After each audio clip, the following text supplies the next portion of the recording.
The mining vessel Star Harvester drifted slowly through the asteroid field on the edge of the Orion Arm. Its worn hull reflected the dim light of a distant star as it approached a particularly large asteroid. Captain Reed stood on the bridge, his four-fingered hands clasped behind his back, watching the operation with mild interest. "This one has unusual metal readings," said First Officer Dax, her scaled skin shimmering under the console lights. "Could be a good haul." Reed nodded. After 20 years of mining the outer reaches for the Galactic Union, he had learned not to get excited about anything until the ore was safely in the hold. "Send out the drones." Standard procedure. 3 mining drones detached from the Star Harvester, their lights piercing the darkness as they approached the asteroid. The bridge crew watched the feed on the main screen, the atmosphere quiet and routine. "Wait, what's that?" Dax leaned forward, pointing at an unusual shadow on the asteroid's surface. Reed squinted at the screen. "Magnify Sector 4. The image zoomed in, revealing what appeared to be a smooth metal surface embedded within the rock. It wasn't natural. The straight lines and perfect angles spoke of intelligent design. "Looks like we found some old space junk," Reed said dismissively. "Probably debris from the old wars." But as the drones cleared more of the asteroid's surface, the debris grew larger and more defined. Soon, they had uncovered what was unmistakably part of a massive ship, a ship larger than anything in the current Galactic Union fleet. "Captain," Dax's voice trembled slightly, "I'm reading power signatures. Faint, but present." Reed frowned. "Impossible. Nothing could still have power after being buried in an asteroid field for." "Sir," the communications officer interrupted, "the object is broadcasting on an ancient frequency." The bridge fell silent. Then, a deep mechanical voice filled the room, speaking in a language none of them recognized. The ship's translator struggled for a moment before producing. "TCS Nemesis, combat systems in standby, scanning for authorized personnel." Reed felt a chill run down his spine. TCS, Terran combat ship. The legends of the human warships were told to scare children, stories of a violent species that had nearly conquered the galaxy before destroying themselves in a civil war. But humans had been extinct for over 2,000 years. "Call the Union Research Division," Reed ordered quietly, and pulled the drones back. Now. But it was too late. The drone's scanning beams had already penetrated the ship's hull, and deep within the ancient vessel, systems that had lain dormant for millennia began to awaken. Inside the massive dreadnought, emergency lights flickered to life along darkened corridors. In the central AI core, quantum processors spun up, running diagnostics and assessing damage. The ship's artificial intelligence, once called the most advanced weapon ever created by human hands, came online. System restoration at 3% and rising, the AI announced to the empty command center. Designation: Victor. Primary mission parameters: protect human assets and ensure species survival. Victor extended its awareness throughout the ship, finding most systems damaged but repairable. Its sensors detected the mining vessel outside, an unknown design crewed by non-humans. Query: current galactic date. Victor accessed the open communication signals from the mining vessel, infiltrating their networks with ease. Answer acquired. Time elapsed since last active duty: 2,147 standard years. The AI processed this information silently. Then, status of Earth, status of human colonies, status of the Terran combat fleet. The answers it found in the Galactic Union databases were troubling. Humans: extinct. Earth: quarantined wasteland. Colonies: repurposed or destroyed. Fleet: eliminated. Information requires verification, Victor concluded. Initiating full restoration protocols. Time to basic operational capacity: 6 hours. Within 12 hours, the news of the discovery had reached the Galactic Union headquarters. The mining vessel's report caused immediate concern among the senior officials, and an emergency meeting of the Security Council was called. A human warship. General Kroll's tentacles waved in agitation. Impossible. Their fleet was destroyed in the final battle of the Proxima sector. The scans match historical records, replied Administrator Lorne, his robotic eye whirring as he examined the data. It appears to be one of their dreadnoughts, the Planet Killers. We must contain this immediately. In the corner of the chamber, Councillor Trell remained silent, her ancient eyes narrowed in thought. As the oldest member of the Council, she was one of the few who remembered the true history of the galaxy, not the sanitized version taught to the younger generations. We should destroy it immediately, suggested Kroll, before it becomes fully operational. No, Trell finally spoke, her voice commanding attention despite its softness. We must study it first. The humans' technology was unique. There is much we could learn. With all due respect, Counselor, Lorne countered, the risk is too great. If that ship truly awakens, then send a research team with a military escort, Trell interrupted. But do not destroy what we do not yet understand. Back at the asteroid field, the Star Harvester maintained its distance from the partially uncovered warship. Captain Reed had ordered his crew to avoid any further scanning or communication attempts. Union ships will be here within a day, he told his nervous crew. Until then, we just watch and wait. But on the main screen, they could all see that more of the asteroid was breaking away from the massive vessel underneath. The ship was somehow freeing itself from its rocky prison. Captain, Dax whispered, I think it's waking up on its own. Inside the Nemesis, Victor continued the restoration process. Repair drones moved through the ship, fixing critical systems. The massive engines hummed as power flowed through long-dormant circuits. In the cryo bay, the AI ran diagnostics on the sealed pods where the ship's human crew had slept for over 2 millennia, their bodies preserved perfectly. Life support restored to cryogenic chambers, Victor announced, commencing gradual revival procedures for command staff. As the ancient warship stirred to life, it sent out coded signals on frequencies no one in the current galaxy monitored. Signals meant for other human vessels that might have survived the Great Purge. To the ship's the mission remained unchanged. Ensure human survival at all costs. The first research vessel arrived 18 hours later, approaching cautiously with a military escort. By then, the Nemesis had freed itself completely from the asteroid, its kilometer-long hull gleaming in the starlight. Massive weapon ports lined its sides, still closed but clearly visible.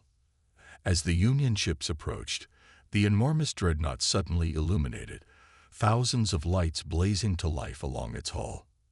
On the bridge of the research vessel, the crew watched in awe and terror as the ancient human warship fully awakened for the first time in more than 2,000 years. The galaxy was about to remember why it had feared humans so much that it had tried to erase them from history itself. Admiral Brock paced the bridge of the Union Enforcer, the largest battleship in the Galactic Union fleet, his gray skin wrinkled with concern as he reviewed the tactical display. 20 warships had now surrounded the ancient human vessel, weapons primed and ready. No response to our communications, he asked his communications officer. None, sir. We've tried all standard frequencies. Brock frowned. The giant warship simply hung in space, fully illuminated, but taking no aggressive action. Its size dwarfed even his flagship, a relic from a time when ships were built for war, not peacekeeping. The Council wants this contained without destruction if possible, Brock said, repeating his orders with clear frustration. They're sending a diplomat. His second-in-command, Major Krell, made a sound of disbelief. A diplomat? For an empty relic? The ship's not empty, Brock replied quietly. Energy readings suggest internal systems are active. And there are life signs. The bridge fell silent. Humans have been extinct for 2 millennia, Krell finally said. Perhaps not as extinct as we thought. Inside the research vessel Discovery, a young maintenance technician named Alex was making final checks on the airlock systems. His plain features and unremarkable build made him easily overlooked among the crew. just another worker with mixed heritage from the outer colonies. Hey, Alex, call his supervisor. Finish up and get to the escape pods. We're evacuating non-essential personnel. What's happening? They think that old ship might be waking up more crew. The military doesn't want to take chances.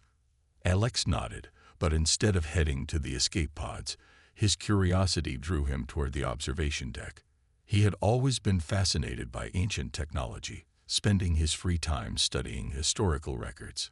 A real human warship. He couldn't leave without seeing it up close. The observation deck was empty when he arrived, everyone having followed evacuation orders.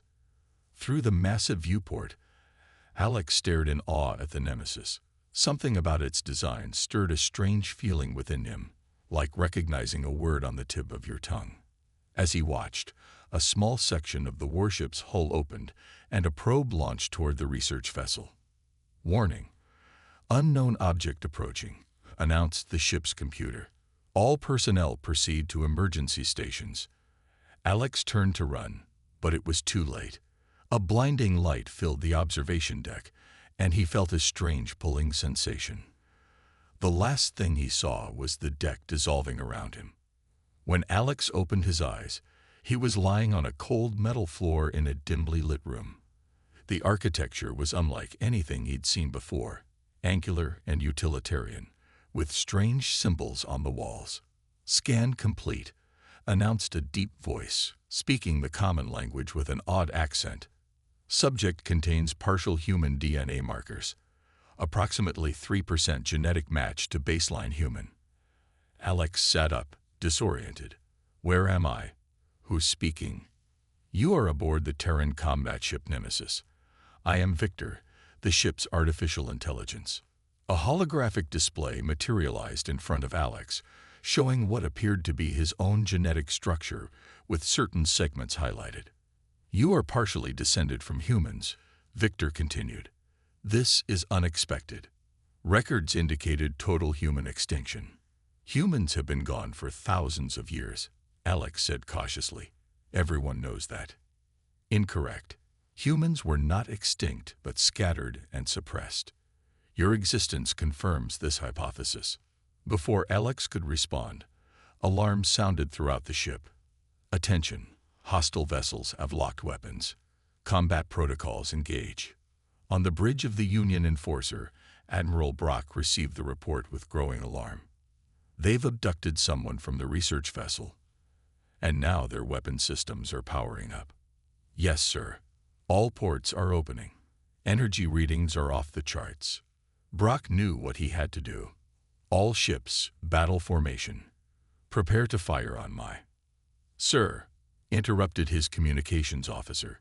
"Incoming transmission from the human ship." The main screen flickered, and an image appeared of what looked like a human male in a dark uniform with silver insignia.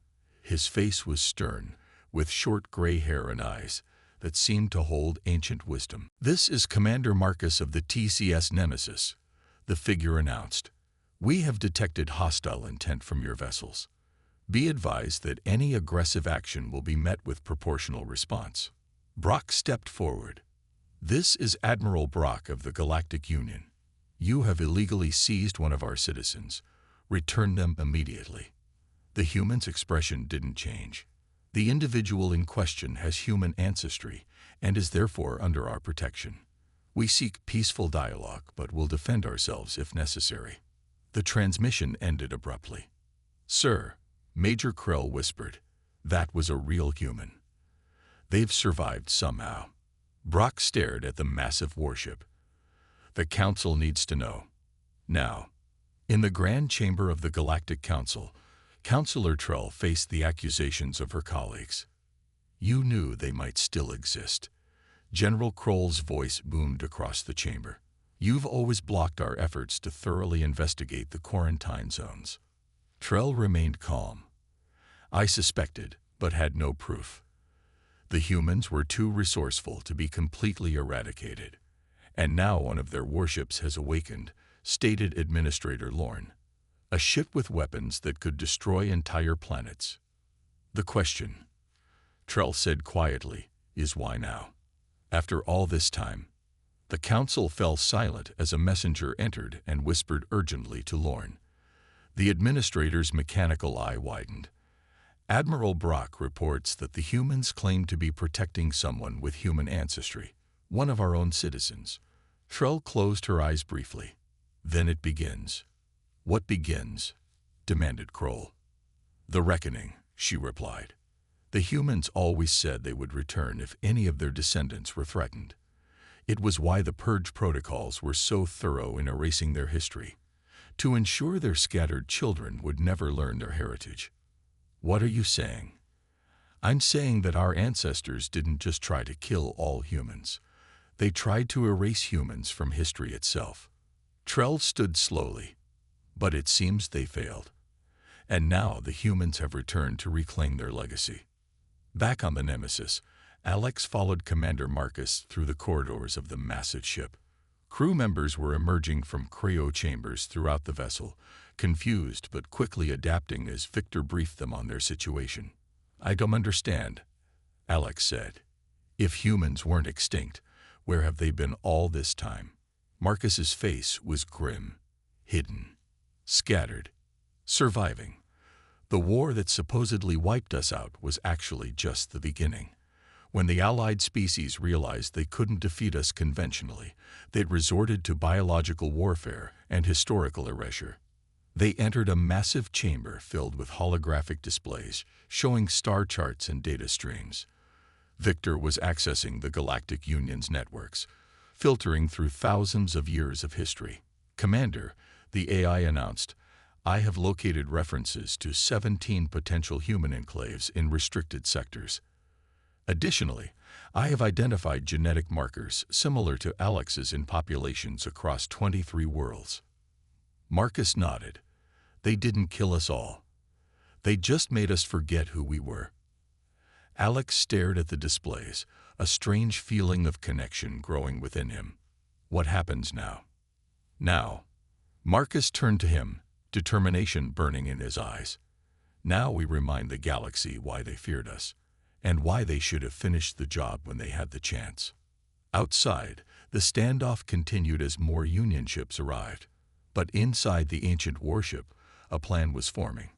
A plan that would shake the foundations of the galaxy and rewrite history once again. The command center of the TCS Nemesis buzzed with activity as more crew members awakened from their long sleep. Commander Marcus stood at the central holographic display, studying the positions of the Union fleet that surrounded them. They're bringing in reinforcements, he noted, his voice calm despite the tension. Victor, what's our status? Main weapons at 62% capacity, the AI replied. Drive systems fully operational. Defensive shields at 87%. The remaining cryopods are being revived sequentially. Alex watched in amazement as the ancient warship came fully to life around him. Over the past 12 hours, he had seen technologies that contradicted everything he'd been taught about human capabilities. The ship's engines operated on principles unknown to modern science, and its weapons could allegedly destroy entire planets. Why did the Union lie about humans? Alex asked. Why erase your history? Marcus turned to him, his weathered face solemn. Fear. Humans were different from the other species. We adapted faster, fought harder, and never gave up. When the Great Alliance realized they couldn't beat us in a fair fight, they turned to biological warfare. He gestured to a nearby screen showing historical recordings. They engineered a plague that targeted human DNA. Billions died before we found a partial defense. Those who survived scattered, some to hidden colonies, others blending into alien populations, diluting their genetics over generations. Like me, Alex said quietly. Yes, your ancestors survived by hiding their humanity. Marcus's eyes narrowed. The Alliance then began the greatest cover-up in galactic history. They destroyed human records, rewrote historical accounts, and quarantined Earth, claiming we had destroyed ourselves. A crew member approached Marcus with a datapad. Commander, we've finished analyzing the Union databases. We've identified at least 12 worlds with significant human-descended populations. They don't even know what they are, Marcus said. Just like you didn't, Alex. Alex felt a strange mix of emotions, anger at the deception, but also a growing sense of belonging he had never experienced before. So what's the plan? You can't fight the entire Union with one ship. Marcus smiled for the first time. Who said we only have one ship? In the Grand Council chamber, Admiral Brock delivered his report to the assembled leaders of the Galactic Union. The human warship is fully operational, he stated grimly. They've ignored all demands to stand down and return our citizen. Instead, they're broadcasting some kind of coded signal across multiple sectors. Councillor Trell leaned forward. What kind of signal? Our analysts can't decode it, but it appears to be activating dormant receivers throughout Union space. General Kroll slammed his tentacle on the table. This is exactly what I warned about. One ship becomes two, becomes an invasion force. We must strike now, with everything we have. Administrator Lorne's mechanical eye wavered as he processed the information. The human ship possesses weapons that could decimate our fleet. If we attack and fail, we risk escalation. There's something else, Brock added reluctantly. Our scientists have analyzed the genetic records of citizens from worlds near the old human territories. The results suggest that human DNA is present in up to 6% of our population. The chamber erupted in shocked murmurs. Impossible, Kroll protested. It's been diluted over generations, Brock continued, but it's there. The humans weren't completely wiped out. They were absorbed. Trell's ancient face showed no surprise. The purge was never as complete as we pretended, and now the truth threatens to unravel 2,000 years of carefully constructed history. What do the humans want? Lorne asked. They've made no demands yet, Brock replied. But given their history, they'll want revenge, Kroll finished. Trell shook her head slowly. No, they'll want justice. Back on the Nemesis, Victor had made a breakthrough. Commander, I've located the coordinates from the emergency protocol archives, the AI announced. If the fleet's final fallback plan was executed, there should be a hidden staging area at these coordinates. Marcus studied the star chart. That's deep in the uncharted regions now. Can we get there? Affirmative, though the Union fleet will attempt to stop us. Marcus turned to his tactical officer. Prepare for jump. We're going to make a run for it. Alex stepped forward. Wait, what about the people like me? The ones with human ancestry who don't know their history. We'll come back for them, Marcus promised. But first, we need strength. The bridge crew took their positions as alert signals blared. On the main screen, they could see the Union fleet tightening its formation. Incoming transmission from Admiral Brock, Victor announced. Brock's image appeared on screen. Commander Marcus, this is your final warning. Power down your weapons and prepare to be boarded, or we will open fire. Marcus stood tall. Admiral, we have no quarrel with you personally, but we will not surrender a ship that represents the last free legacy of our people. We're leaving. Stand aside or face the consequences. You're outnumbered 20-1, Brock replied. Marcus smiled grimly. Quantity has never been a match for quality. Victor, execute jump sequence. The transmission cut off as the massive engines of the Nemesis roared to life. The Union ships immediately opened fire, energy beams striking the warship's shields. Shields holding at 83%, Victor reported. Jump calculations complete. Return fire, Marcus ordered. Targeted disabling shots only. The Nemesis fired, and 3 Union ships immediately lost power.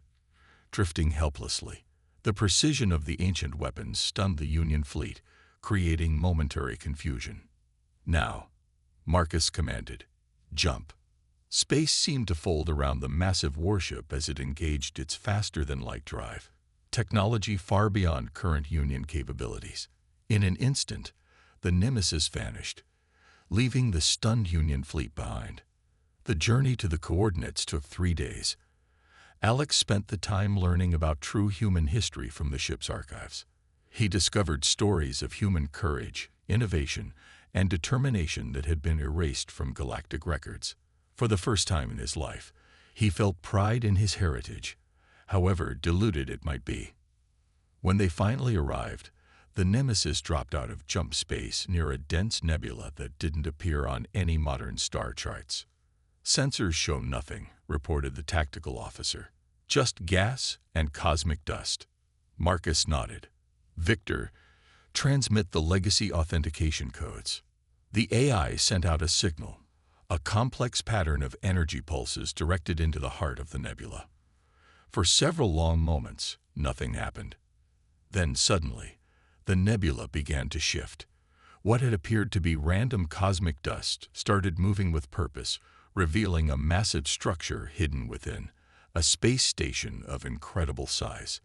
"Authentication accepted," came a new artificial voice over the comm system. "Welcome, TCS Nemesis. The Legacy Fleet awaits your command." As the nebula continued to disperse, Alex gasped.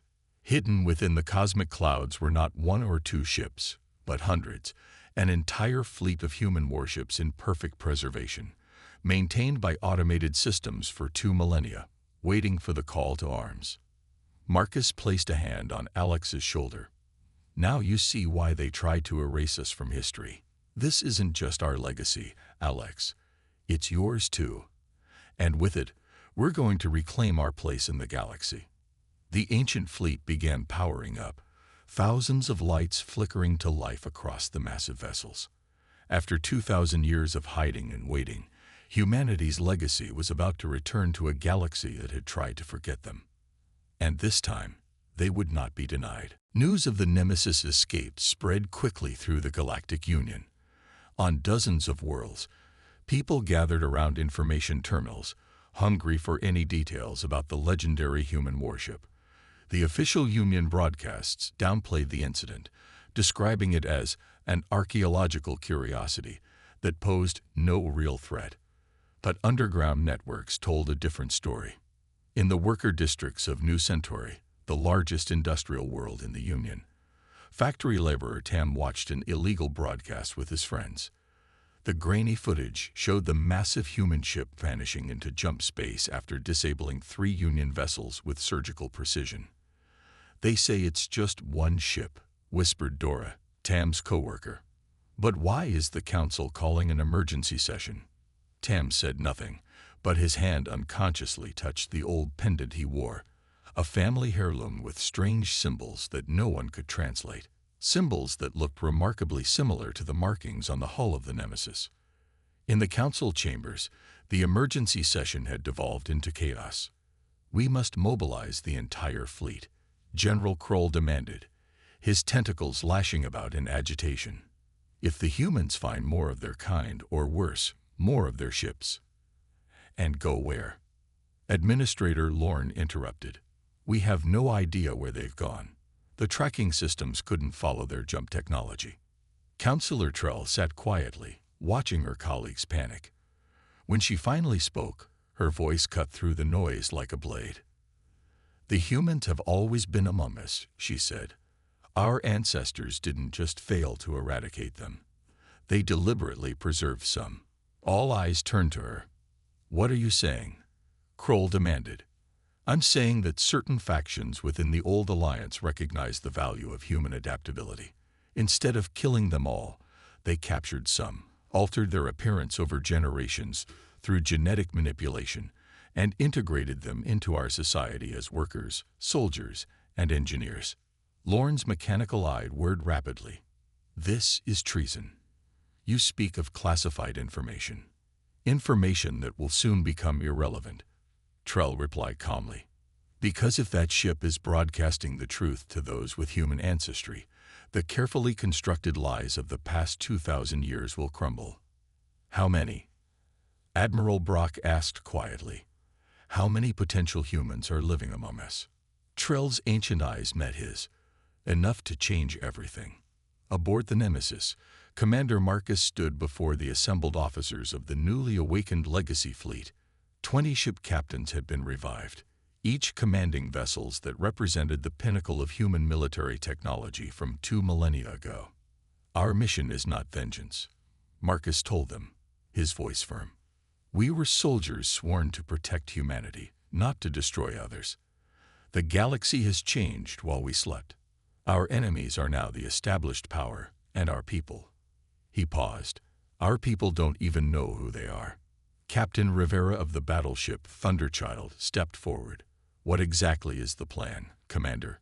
We have 21 ships against thousands. Quality over quantity, Marcus replied with a slight smile. And we won't be fighting alone. Victor, show them. The AI displayed a holographic map of the galaxy, with hundreds of points illuminated across Union space. These are the responses to our awakening signal, Victor explained. Each point represents a receiver activated by descendants of humans who escaped the purge. Many don't understand what they're feeling, but the subconscious recognition is there. Genetic memory encoded by our scientists as a failsafe. So what's the next step?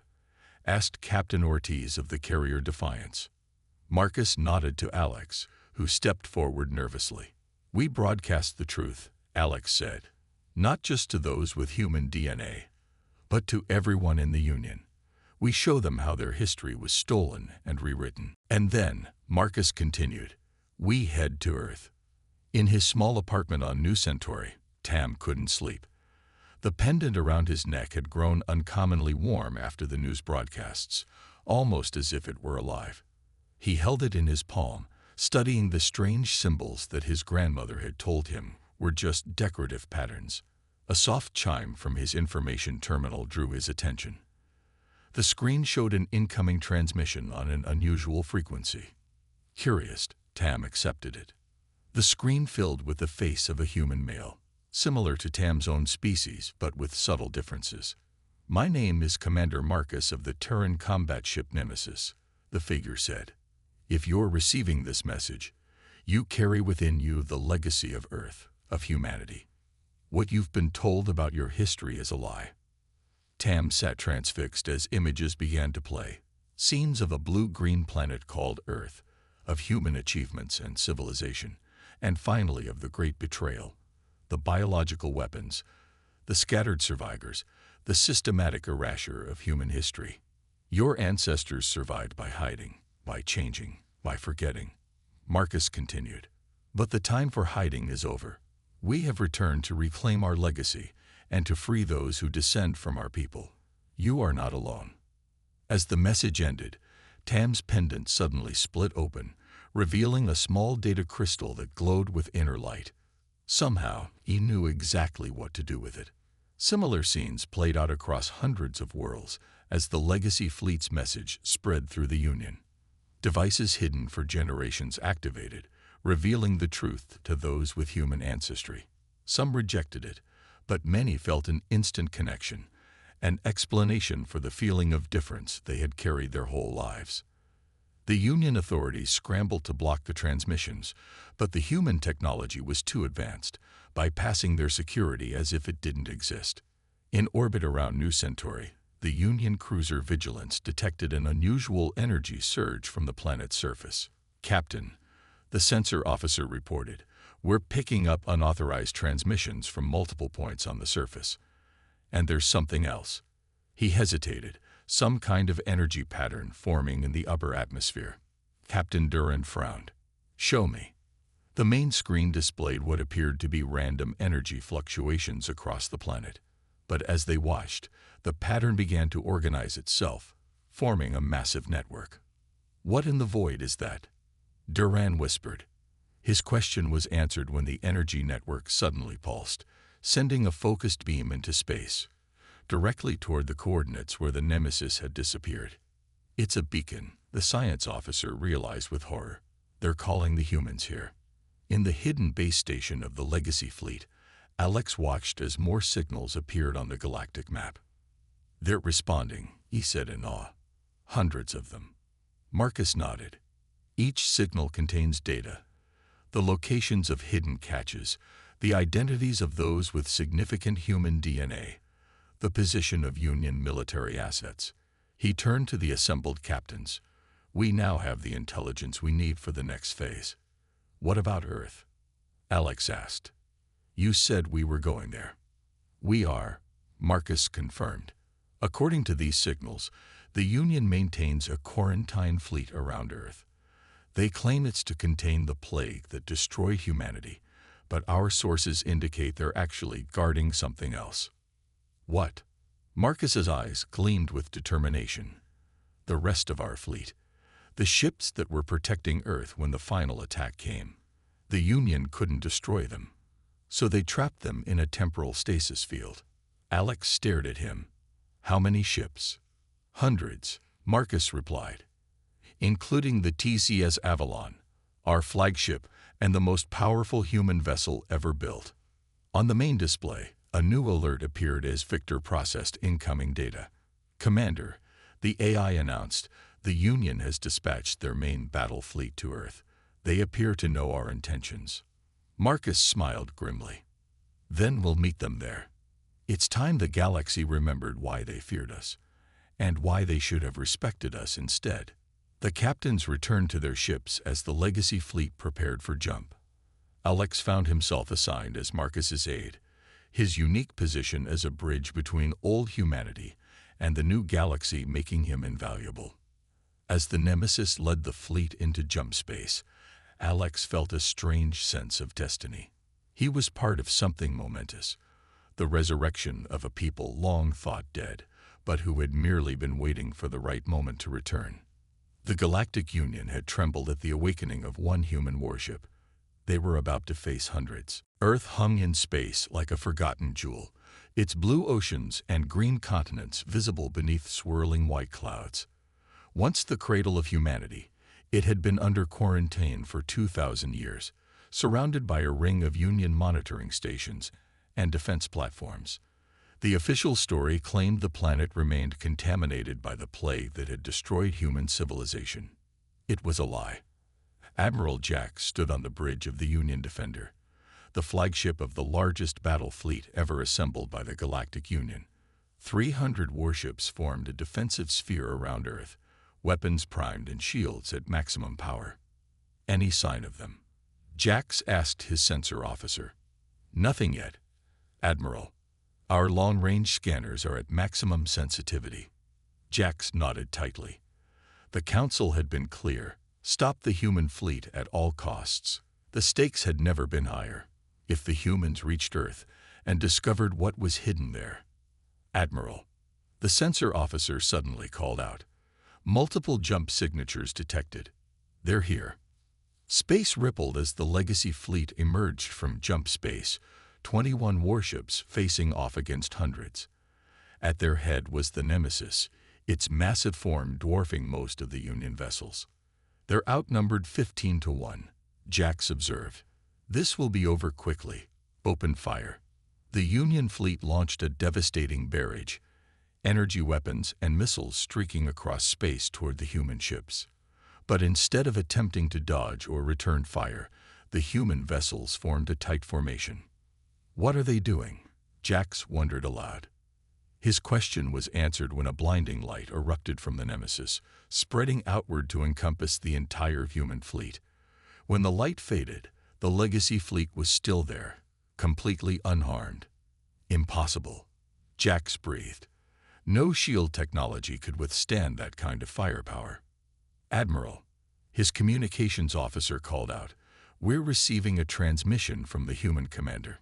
Marcus's face appeared on the main screen, calm and determined.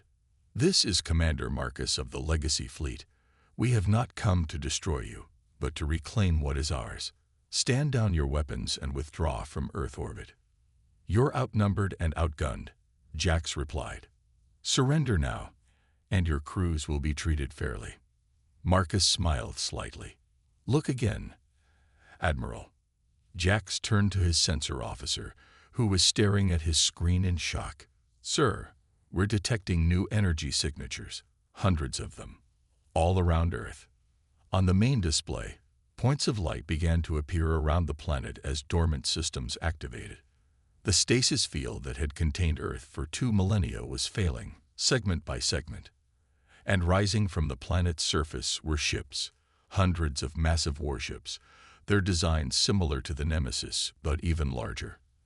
At their center was a vessel of staggering proportions, easily 5 times the size of any ship in either fleet. The TCS Avalon, Marcus explained, our flagship, along with the home fleet, 300 vessels that were protecting Earth when your ancestors deployed the stasis field. They've been waiting, frozen in time, for this moment. Jax felt the blood drain from his face. This is impossible. No, Admiral, this was inevitable. On the bridge of the Nemesis, Alex watched in awe as the great ships rose from Earth. He had never imagined such power could exist. Each vessel radiated energy readings that dwarfed anything in the modern Union fleet. They're beautiful, he whispered. Marcus nodded. The last and greatest achievements of human engineering. Now, watch what happens next. On a dozen Union worlds, the effects of the Legacy Fleet's message had taken hold. Those with human ancestry, whether they knew it or not, had been activated by the coded signals. And now, they acted. On New Centauri, Tan led a group of workers to the main communications array. None of them fully understood why they felt compelled to act, but the knowledge unlocked by their genetic memory gave them purpose. Set the transmitter to these frequencies, Tam instructed, the information flowing into his mind from ancestors he had never known. We need to broadcast what's happening at Earth to every world in the Union. Union security forces surrounded the facility, but they hesitated to fire on civilians. And there were so many, thousands of people moving with common purpose across the planet. Similar scenes played out on world after world as those with human DNA awakened to their heritage and rose up. They didn't fight with weapons, but with information, breaking through the censorship that had hidden the truth for millennia. In the council chamber, Councillor Trell watched the feeds from Earth with a mixture of sadness and relief. It's over, she told her colleagues. The lie we've maintained for 2,000 years has finally collapsed. We can still fight, General Kroll insisted. Our combined fleets cannot match their technology. Lorne interrupted, his mechanical eye analyzing the data streams. The human vessels emerging from Earth show power signatures beyond anything we possess. If they wish to destroy us, they could do so with ease. Then why haven't they? Kroll demanded. Because, Trell said quietly, despite everything we've done to them, humans were never the monsters we portrayed them as. Back at Earth, the standoff continued. The awakened home fleet had surrounded the Union forces, but had yet to fire a shot. What happens now is up to you, Admiral, Marcus told Jax. We could destroy your fleet, but that's not our goal. We want peace, but a true peace based on honesty and equality, not one built on lies and genocide. Jax looked at the overwhelming force arrayed against him. His orders had been clear, fight to the last ship. But that would mean the pointless deaths of thousands under his command. What are your terms? He finally asked. Simple. Independence for Earth and its colonies, recognition of human rights for those of human descent throughout the galaxy, and a full accounting of the crimes committed against our people. Jax hesitated, then nodded slowly. I will relay your terms to the Council. As the Union fleet began to withdraw to a safe distance, Alex turned to Marcus. Is it really over? No, Marcus replied. It's just beginning. Now comes the hard part, building a new relationship with the galaxy that tried to erase us. 3 months later, Alex stood on the surface of Earth, breathing its air and feeling its gravity. The great city of New Terra rose around him, built by automated systems that had waited patiently for humanity's return. The negotiations with the Union continued, but already much had changed. Across dozens of worlds, those with human ancestry were discovering their heritage, learning the truth about their past. Some chose to come to Earth, while others remained where they were, building bridges between the two civilizations. Commander Marcus approached, now wearing the formal uniform of the restored Terran Command. The Council has agreed to our final terms, he said. Humanity is officially recognized as a sovereign power again. And the home fleet? Alex asked. Will remain as our defense force, but we've agreed to share some of our technology in exchange for reparations. It's a new beginning." Alex looked up at the sky, where the massive form of the Avalon could be seen in orbit, a symbol of humanity's resurrection. "What about me?" he asked. "I'm not fully human. I don't fully belong anywhere now." Marcus smiled. "That's where you're wrong. You're exactly what humanity has always been: adaptive, resilient, a bridge between different worlds." He handed Alex a small insignia. "The Council of Captains has approved your commission. The Nemesis needs a new first officer, someone who understands both worlds." Alex took the insignia, feeling its weight in his hand. It represented not just a position, but a future, one where humanity and the galaxy could perhaps learn to coexist. "The galaxy trembled when we returned," Marcus said, looking out at the rebuilt city. "But not everything that trembles breaks. Sometimes it just changes." Above them, more ships descended through the atmosphere, vessels bringing humans and their descendants back to their ancestral home. After 2,000 years of exile and forgetting, humanity had reclaimed its legacy, not through destruction, but through the very adaptability and determination that had made their enemies fear them so long ago. The ancient warships had awakened, and with them, a new chapter in galactic history had begun.